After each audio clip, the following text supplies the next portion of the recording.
In this video, we're covering solving systems using the elimination method. Now, this is one of the most common methods used in algebra on the end of course test and in algebra in general. So now, whether you're an algebra student that needs a refresher, or you're reviewing for the end of course test, or you're an adult learner returning back to college and you need a refresher, you're in the right place. So now in this video, we're going to cover three types of problems. One where you eliminate a variable right from the beginning, one where you have to multiply one equation first, and then another where you have to multiply both equations before eliminating. So I'm going to do one, and I'm going to have you try one as well for each type of problem. So let's go ahead and start with problem number one. So as you can see, if we look at this problem, we can easily see that we can eliminate positive y and negative y. So with the elimination method, you want to look for equal, what I like to call equal opposites. So opposite coefficients like 2x and, negative 2x and 2x, y and negative y. And so the coefficients are opposite numbers. And so what we have here is a y and a negative y. And what happens when you add a positive and a negative of the same number? So example, if you have negative 2 plus 2, you get 0. So that's what happens here with the elimination method. When you have opposites, they cancel out. So we can go ahead and solve this vertically. So we add them vertically. 2x plus 3x is 5x. This eliminates y minus y, or y plus negative y, that cancels out, which is what we want. 9 plus 6, which is 15.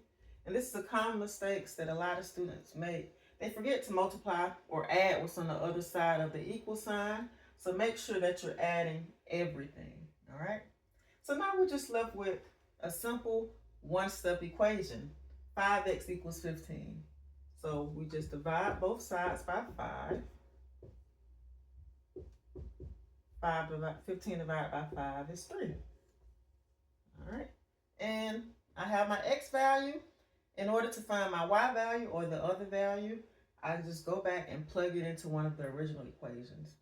It doesn't matter which one you use. I'm going to just pick the top one here. 2x plus y equals 9. So that's 2 times x. So 2 times 3.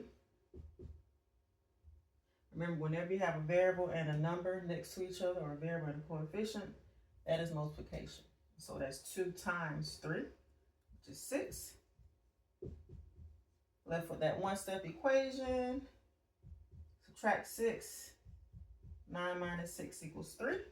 And my ordered pair is 3, 3. And we could check it by plugging it in. Let's just check it mentally. 2 times 3 is 6. 6 plus my y value is 3. Well, I'll write it. And that gives me 9. 6 plus 3 equals 9. And then 3 times 3 minus 3 equals 9. Equals 6, rather. So that is 9 minus 3. So that checks out. And so you want to just make sure you check your answer. You can check it mentally. All right. And so we've done problem number one. I'm going to have you try one on your own. Okay, we have problem 2 here. I would like for you to pause the video and try this problem on your own. Okay, I have the answer right here. The answer is 5, 3. Hopefully you got it correct. If you did not, just pause the video and analyze my work a little more. Let's take a look at problem number 3 here. And what do we notice? Well, hopefully we notice that we don't have any opposite coefficients. And so we're going to have to multiply one of these equations to get opposite coefficients to eliminate. I could multiply that top equation by negative 2. Because if I multiply negative 2 times x, that gives me negative 2x. And then I have a positive 2x, which is what I want. Or I could multiply the second equation by a positive 2, because what happens? Well, my y values would cancel out because that would be a negative 2. So it doesn't matter which one you choose as long as you make sure you organize and you multiply correctly. I'm going to just choose the top one here, multiply the top equation by -2, and let's just differentiate. And I want to multiply everything, including what's on the other side of the equal sign, okay? So -2 times x, -2x, -2 times 2y, -4y, -2 times 10, -20. Okay, so I have positive and a -2x. I'm going to just draw a little line here to show, to just organize my work. So now I'm just going to use these two problems to solve and to eliminate. And we always add the problem vertically. This is 2x minus 2x. If I put plus here, that's 2x plus -2x, which is the same thing. So 2x minus 2x, that eliminates, which is what we want. -y minus y, or -y plus -4y. That is going to be -5y. And 5 minus 20 is a -15. Simplifying that one-step equation, -15 divided by -5 is a +3. So a lot of negatives here. Make sure you watch out for your negatives. That's an easy mistake that we can make, right? So now I have my y value. I put that here. Now I need to find x. So of course, in order to find your other variable, you always just go back and plug in one of your previous equations, or one of your equations. You can pick any one. I'm going to actually pick this one here, right here. We can pick any equation. I could pick 2x minus y. It doesn't matter. I'm just picking this one because it doesn't have any negatives.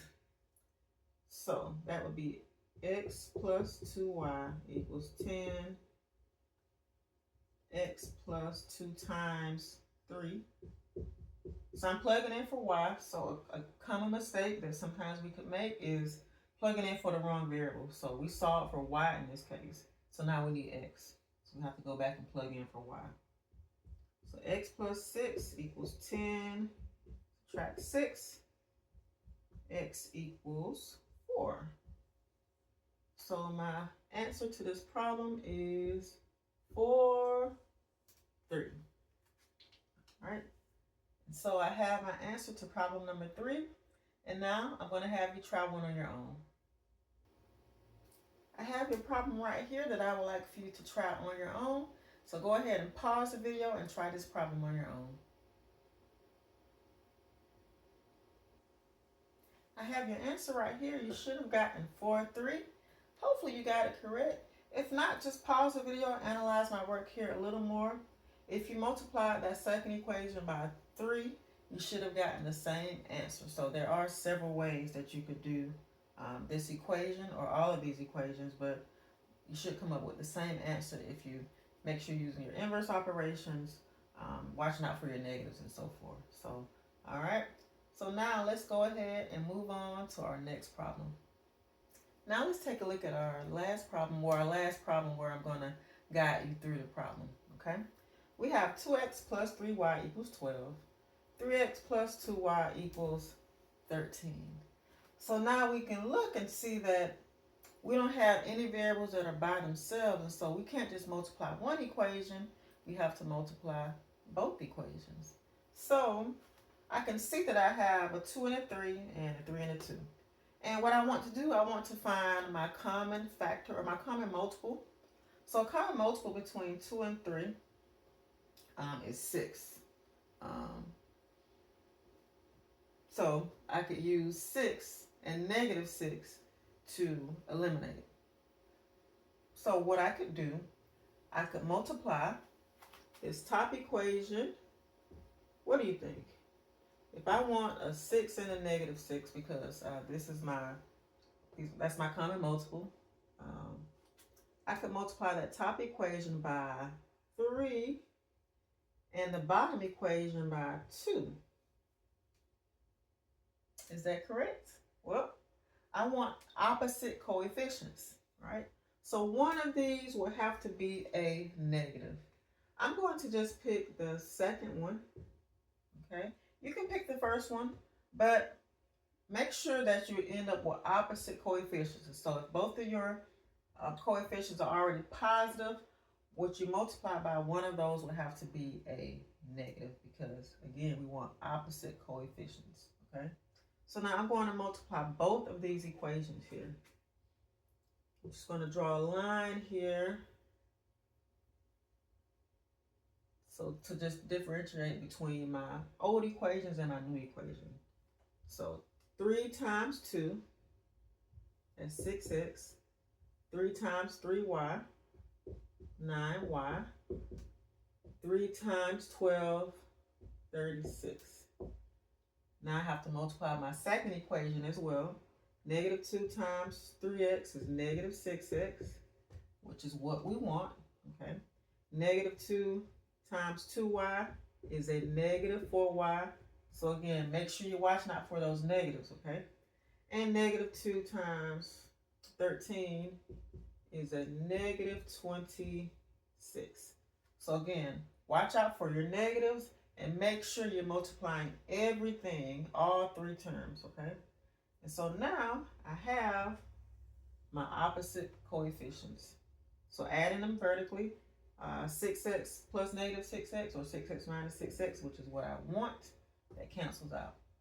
9y minus 4y, negative, not negative, 9 minus 4 is just 5.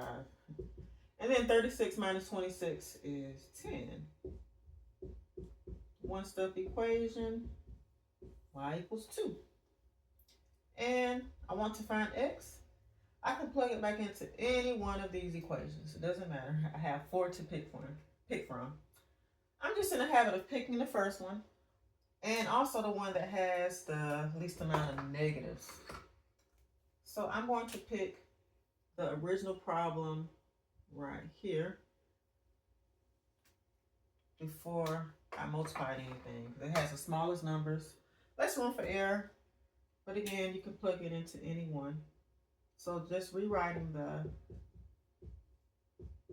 original problem there. I'm plugging in for y. So 2x plus 3 times y. Y is 2. Simplifying. For that 2-step equation. 12 minus 6 is 6. Dividing by 3. Hopefully this is not being cut off. Or dividing by 2. If it is cut off, this 2x equals 6. Then I'm dividing both sides by 2. But I don't think it is. So 6 divided by 2 is 3. So my x is 3. My final answer is 3, 2. All right. And so we finished this problem. Now I would like for you to try one on your own. Okay, I have your problem right here that I would like for you to try on your own. Go ahead and pause the video and try this problem on your own. All right, we've reached the end of our lesson. Here, you should have gotten 2, negative 2, 3. Hopefully you got it correct. If you did not, pause the video, analyze my work a little more. Your work may look a little different from mine if you eliminated the x values first. I chose to eliminate the y values, so your work may look a little different. But you should have gotten 2, 3. Remember to always plug in your answer mentally, or if you want to write it out, that's fine. And it should work out, all right? And so hopefully you got it correct. Nice work. Elimination is a powerful strategy because it allows us to solve systems without solving for a variable first, as long as we can eliminate one of the variables. Remember the 3 main situations we saw today. Sometimes a variable eliminates immediately, sometimes we need to multiply one equation, and sometimes we need to multiply both equations.